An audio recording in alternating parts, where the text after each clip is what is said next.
Dito muna tayo mga kababayan uli sa ating joke time before natin pag-usapan yung mga mainit na balita ngayon. Lalo na yung press briefing ngayon ni Yusek Claire Castro. Araw-araw may banat po si Yusek Castro.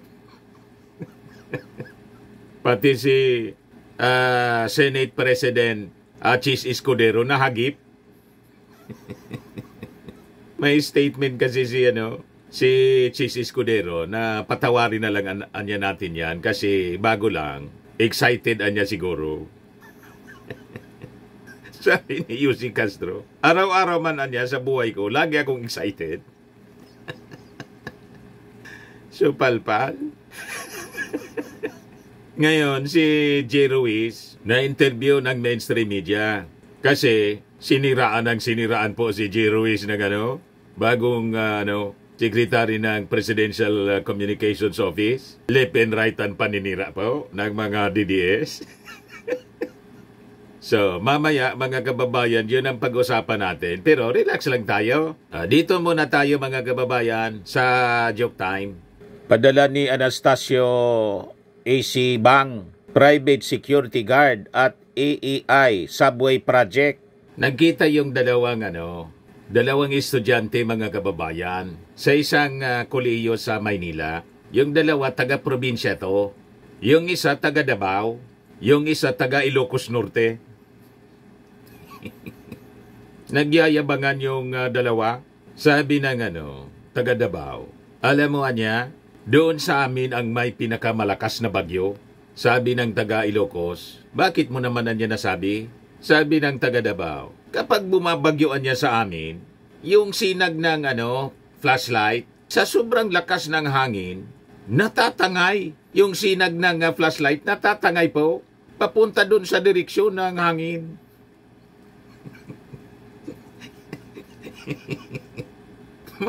Matindi. Flashlight, yung sinag ng flashlight, lumiliko. Imbis na straight lang yung sinag ng flashlight, lumiliko siya. Papunta doon sa direksyon ng napakalakas na hangin ng bagyo. Nakahalata mga kababayan yung taga Ilocos Norte. Ganun anya sa isip niya. Napakambog mo anya magkwento. Wala yan, anya, nakwento mo. Doon sa amin anya, makikita mo ang may pinakang mabilis na biyahe ng bus. Bakit mo naman anya nasabi na napakabilis ang biyahe ng bus sa inyo? Sagot ng taga Ilocos Norte, kapag anya, dinadaanan ng bus ang mga taniman ng gulay sa amin, tulad ng ampalaya, talong, sitaw at okra, saka kalabasa, pagtingin mo anya sa unahan, pinakbit na anya agad.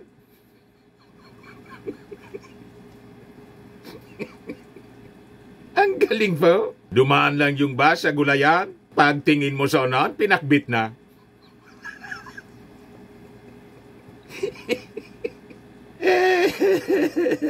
Ang bilis ng bus po. Anyway, matik na po. 200 pesos. Paki-send na lang po ng GCash number ninyo doon sa Messenger. Kasama ka na rin sa raffle draw. 5,000 sa monthly draw ng mga entries.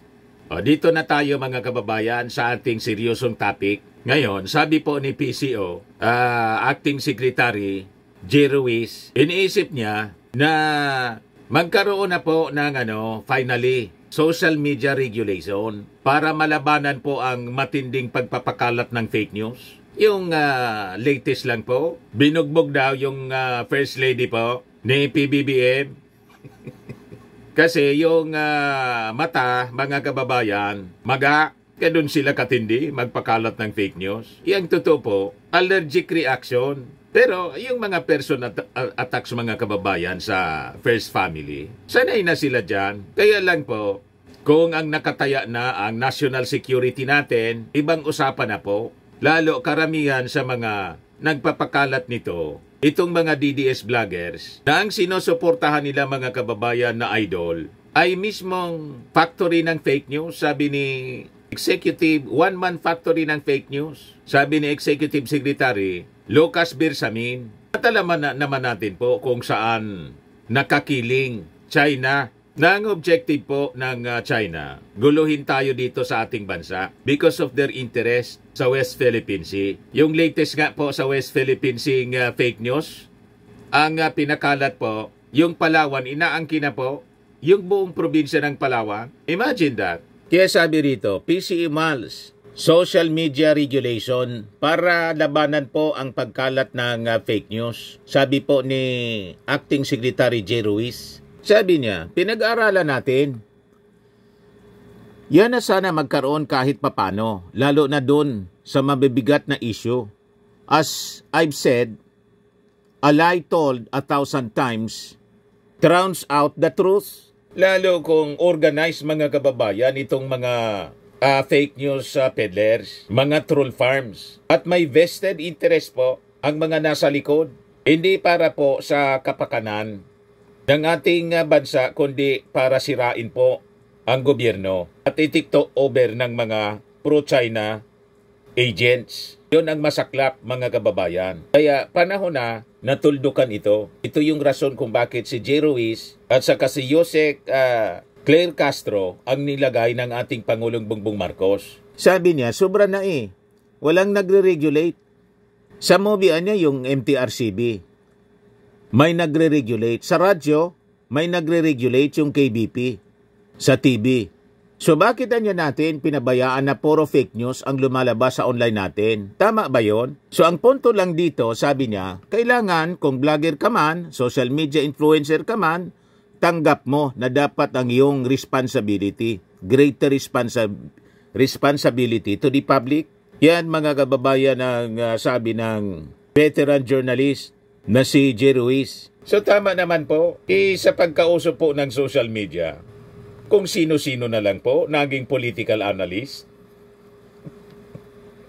naging journalist, basta't may cellphone po, pwede na. Sinalaula po mga kababayan yung social media. Naaboso, madaling sabi mga kababayan. In words, ginagamit ng mga political interest at ang mas masaklap mga kababayan ng foreign actor. So may punto itong gustong mangyari mga kababayan ni J. Ruiz. In fact, yun ang dahilan mga kababayan kung bakit may TRICOM investigation doon sa mga sinasabing pagpapakalat ng fake news. Kaya nga inimbitahan po yung mga social media vloggers at ang karamihan po, mga DDS vloggers. Bakit naman andyan Mr. Maravillas, mga DDS vloggers? Isa lang po yung mahilig sa fake news eh. Ang puno nila, factory ng fake news. Alangan man kami. Di ba? Tayo, yung mga sources natin ng information, credible po. Di ba? Mainstream. Philippine Daily Inquirer, Manila Bulletin, Philstar, kung ano-ano pa. Mga established news organization. Tapos yung Presidential Communications Office mismo. Ito mga taong ito. Yung isang vlogger nga po, ang source niya, puting ahas. Lahat chismis mga kababayan. Ang dami ng chismis na pinapakalat until today. Ganon ang ginagawa. Pinapakalat na naman nga po, mga kababayan na nag-away-away na niya sa Presidential Communications Office. Nagtanggalan na niya. Paano nagtanggalan? Na yung courtesy resignation, normal po yon pagbago ang head. At ang pag-reshuffle sa mga cabinet position po, normal yon sa bawat administrasyon. Bakit? Ngayon lang ba siya nangyari? Hindi ba siya nangyari nung panahon ng previous administration? Di ba ang dami din na mga cabinet secretaries yung tinanggal, pinalitan. So that is normal.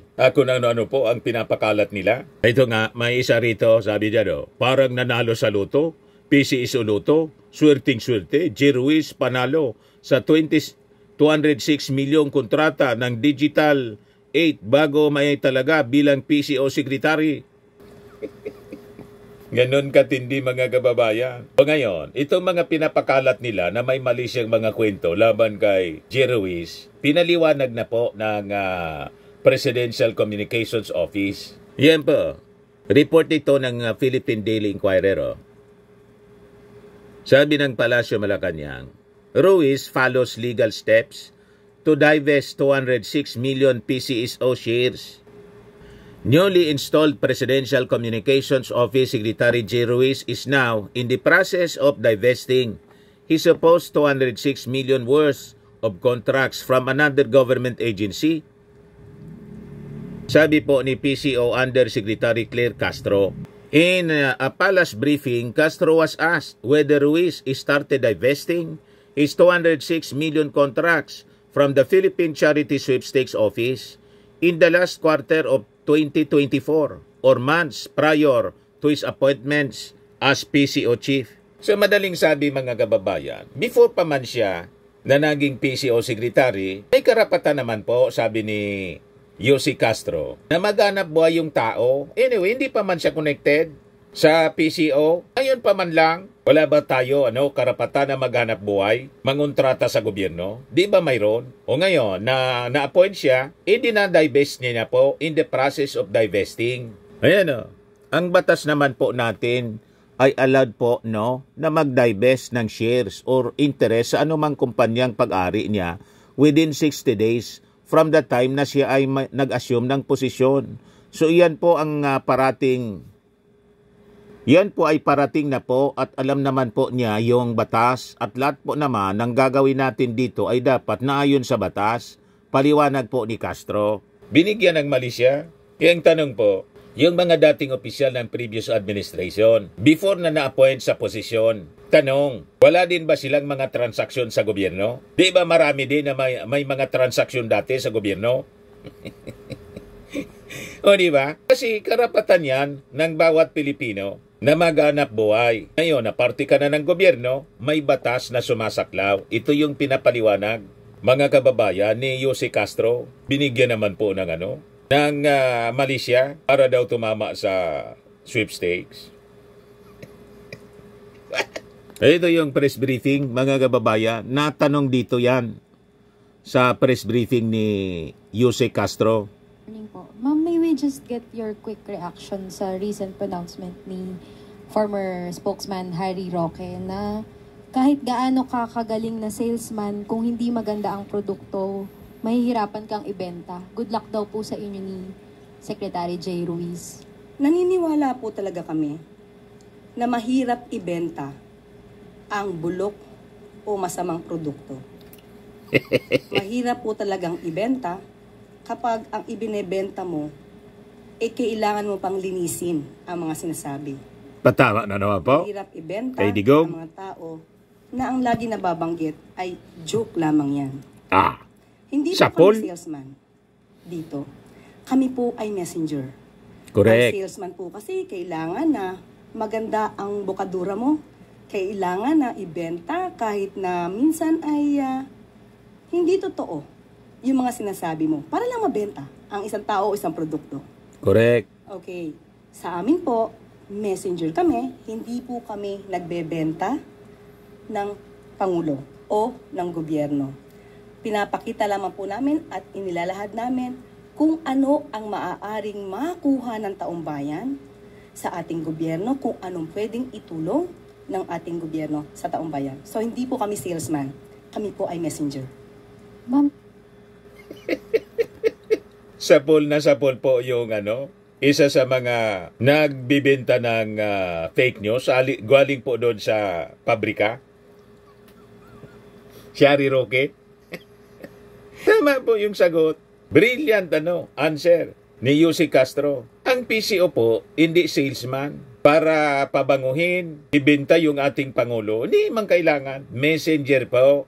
Presidential Communications Office nga ang tawag Messenger anya kami. Ang salesman anya, mahirap talaga ibenta. Lalo kung ang produkto bulok.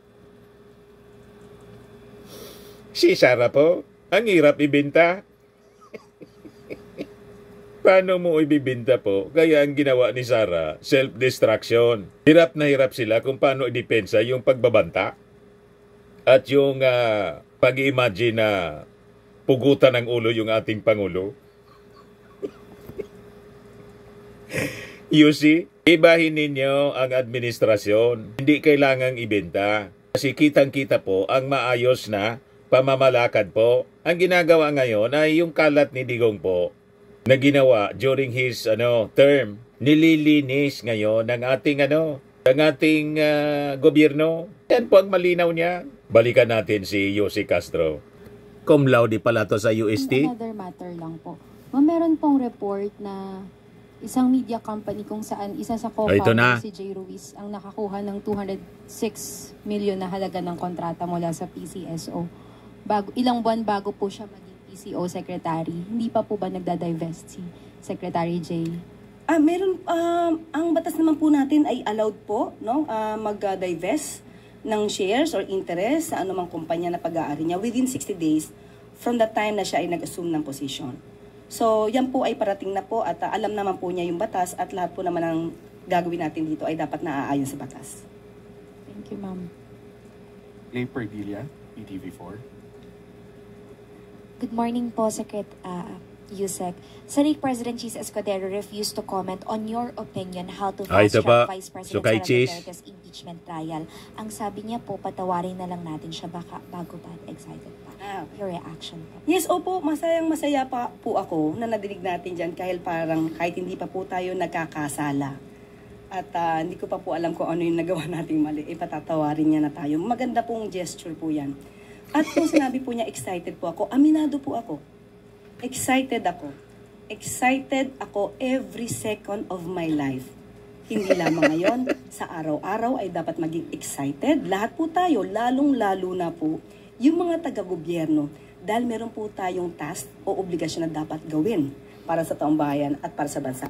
Hindi ko po ikakaila na halos araw-araw ng buhay ko, hindi lamang po ngayon, excited po ako.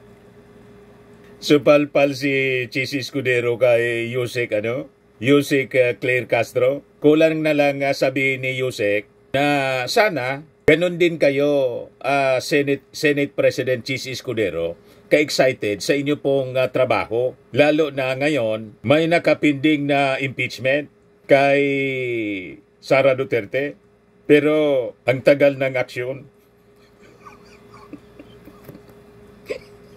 Yun ang kulang, mga kababayan. Parang kulang ang excitement.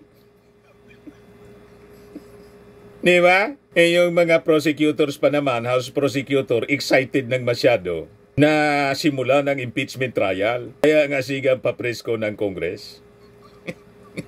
Kanina may papresko na naman sila. Sa susunod nating mga videos, pag-usapan natin. Dito muna tayo. O ngayon, ito naman po yung kanina na interview kay Secretary Jay Ruiz. Pakinggan po natin, mga kababayan. Yung sa combat fake news, parang narinig ko na will you resort to legal pag sumobra. Lalo na yung threat na to national security. Lalo na yun, di ba? Magsasabi ka online na ganito, walang pasok. May pasok naman pala. Magsasabi ka, may bomba sa ganito, bumomay lang. Siyempre, paano mo hindi namang pafilan niya mga ganyan? Yung nananakot, nagpapakalan mo kasi mo ngayon. So kayo mismo, sir, ang magpa-file ng case? Tapos, joke lang. Pag-aaralan ko pa. But of course, we also have our legal team Right.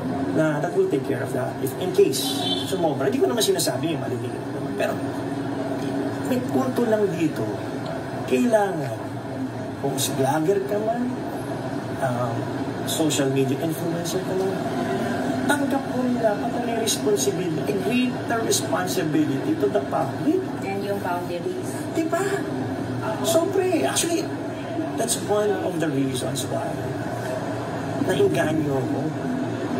Nalabanan tong fake news kasi, alam mo, sobra na eh. Baka ba lang nagre-regulate? Movie, television, Regulatory Commission, MTRCB, di ba? Sa movies, may nagre-regulate. Radio, may nagre-regulate. TV, nagre-regulate. Eh bakit natin pinapabayaan na puro fake news ang lumalabas sa online natin? Tama ba yun? Kayo, tingin niyo, tama ba yun? You think, sir, it's high time na magkaroon ng regulatory body para sa social media? Pinag-aaralan po natin yan na sana magkaroon. Kahit papano. Lalo na doon sa mabibigat na issue na hindi ko to. Kasi ngayon, as I said, a lie told 1,000 times drowns out the truth. So pag maraming ito totoo, sabihin ko, maganda si Tuesday. Hindi, diba? Totoo naman yan. Pero maraming fake news. 1,000 nagsabi, hindi. O ngayon, sino ngayon ang papaniwalaan? Correct. O ngayon, sinabi ng gobyerno, walang pasok. Nagpakalat ng fake news, may pasok pala. Sino ngayon ang papaniwalaan ng tao? Correct. Sino? Walang accountability yung tao. Minsan nga, di ba, gumawa nga ako story. May mga congressman, sinabihan na mga bakla. Diba? Nasaan naging dahilan sa paghigiwalay nito. Ang hiwalay ng di ba yun? Sinabihang bakla. Sino ang pangalan? Si Dominic. Dominic. Si Dom. Wala magawa ng congressman. Congressman na yun, ha? Wala silang magawa para ituwid ang katotohanan. Ano pa kung ordinaryong tao ka? Siniberbully ka. Nagpakalat na sinira ka. Ano? Saan ka papakito? Susubukan natin. At kahit pa paano, huwag naman yung wide best. Siguro panahon na tayo naman ay magkaroon ng regulation or at least kung hindi regulation, ipaalam sa mga vloggers, sa social media users na kayo po may responsibilidad din sa publiko. So tama naman po mga kababayan. Balikan natin si Jose Castro sa press briefing. Ina po nabanggit ni Acting Secretary J. Ruiz na I'm here po. Ang layo natin ito. Na kailangan po pag-aaralan yung pagkakaroon ng regulatory body sa social media para maiwasan po malabanan yung mga fake news. Can you elaborate po regarding dun sa kanya binanggit na medyo hindi po kasi masyadong kompleto kung paano po ang gagawin natin? Actually po, dapat makipag-ugnayan din po tayo, makipagtulungan po tayo sa mga mambabatas po natin, sa Kongreso. Kasi sila din naman po yung gagawa ng batas dito. Yung pong sinasabi natin na magkaroon ng regulatory body, sa palagay po namin ay napapanahon dahil tayo po sa mainstream media, tayo po ay sakop at nare-regulate po ng MTRCB. Kung tayo po ay miyembro ng KBP, meron pa rin po tayong KBP. So sa tingin po natin, sa ating palagay, ang pagkakaroon ng regulatory body, separate na regulatory body for the social media, ay napapanahon din po para po maiwasan yung mga pang-aabuso. Hindi po natin pipigilan yung mga opinyon na naaayon naman po sa batas, kumbaga opinyon na lehitimo. Kung ito man ay kritisismo, yan po ay dapat lang na irespeto. Pero iba po kasi yung sinasabi natin na paninira ng walang basihan at kung ginagamit man po itong mga troll army sa paninira, ibang usapin po yun. Dahil kung meron man po troll army pero ang advokasya nila ay magpalabas at mag-share ng tamang balita, hindi po yun pipigilan. Ang pipigilan lang po natin ay maabuso dahil po kapag po naabuso ito, mayroon po itong effect sa taong maaaring siraan, maaari ang mga organisasyon, ahensya na maaari siraan na walang basihan, malaki pong impact ito, lalo na kung paniniwalaan ng mga tao. So mas maganda po talaga na magkaroon, yun lang po ang aming suggestion, matuloy po sana at magkaroon talaga ng regulatory body para din po malaman natin ang bawat isa, kung content creator ito, vlogger, blogger, malaman din po natin yung identity at hindi sila nagtatago sa mga dummy accounts. Ganun po.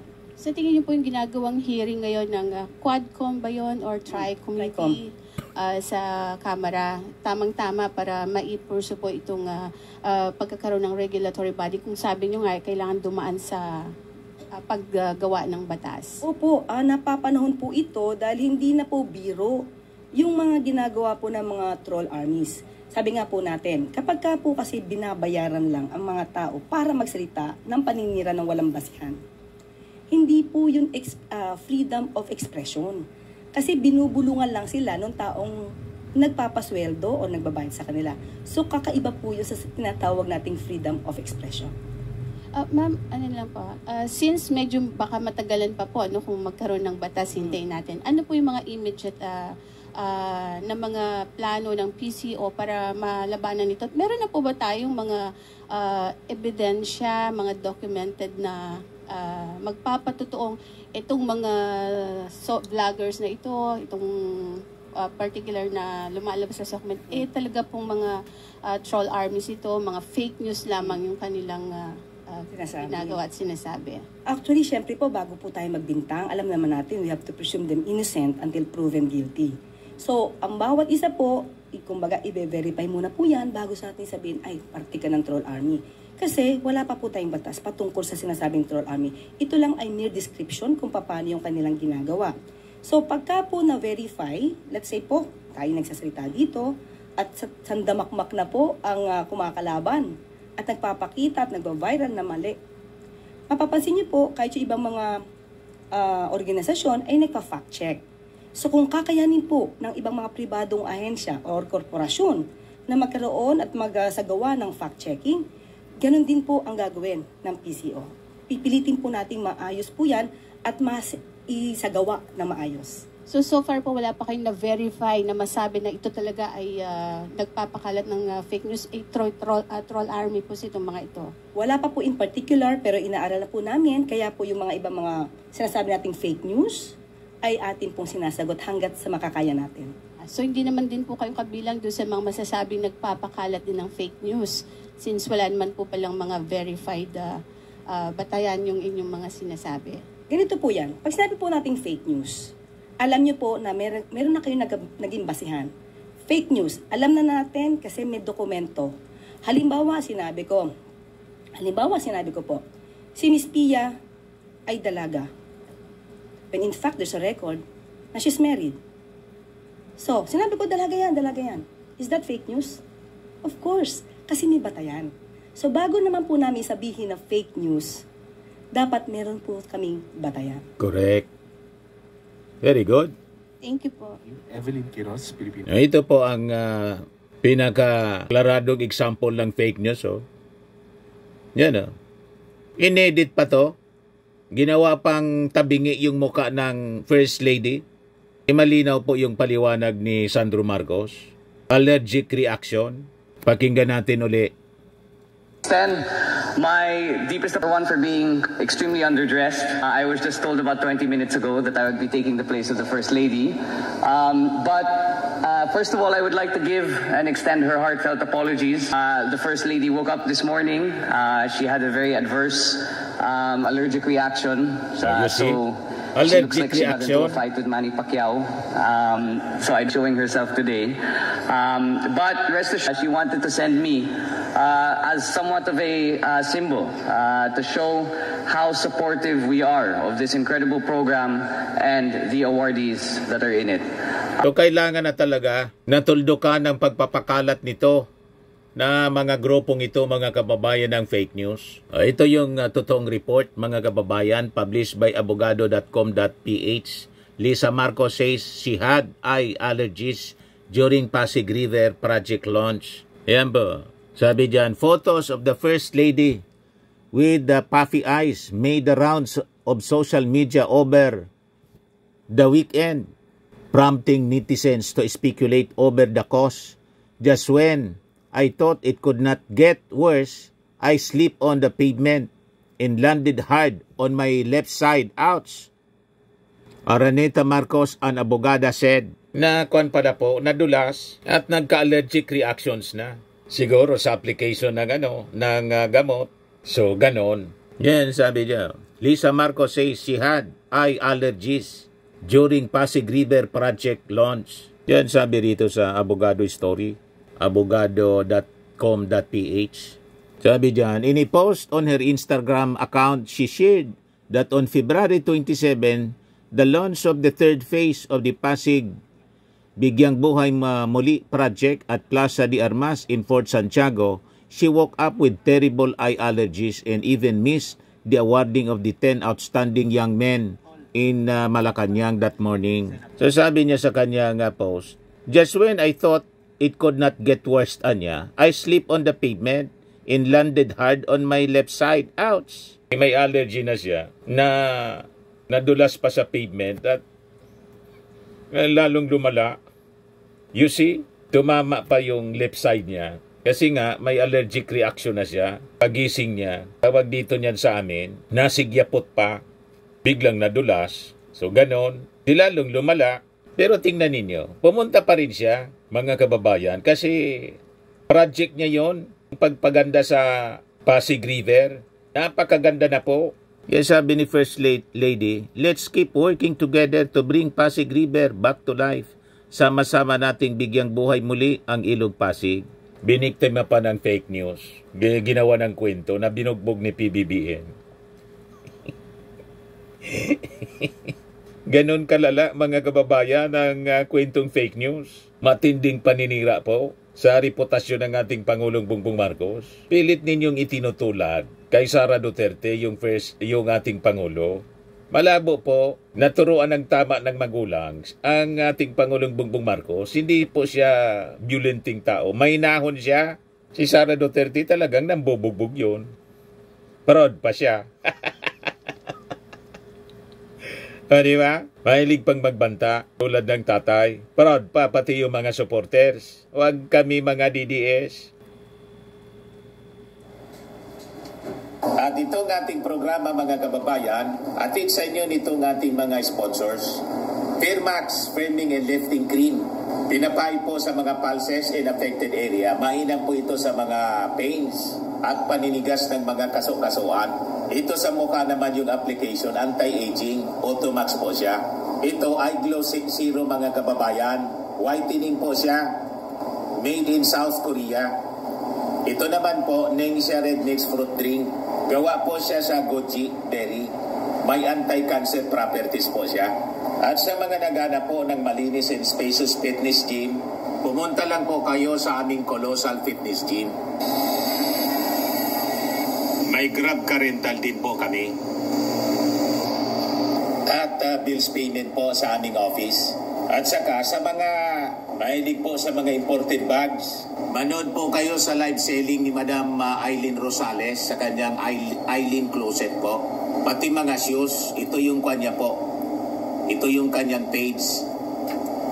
Kita ninyo, napakagandang mga online selling po siya. Si Madam Aileen Rosales. At cellphone number niya po 773-798-7816.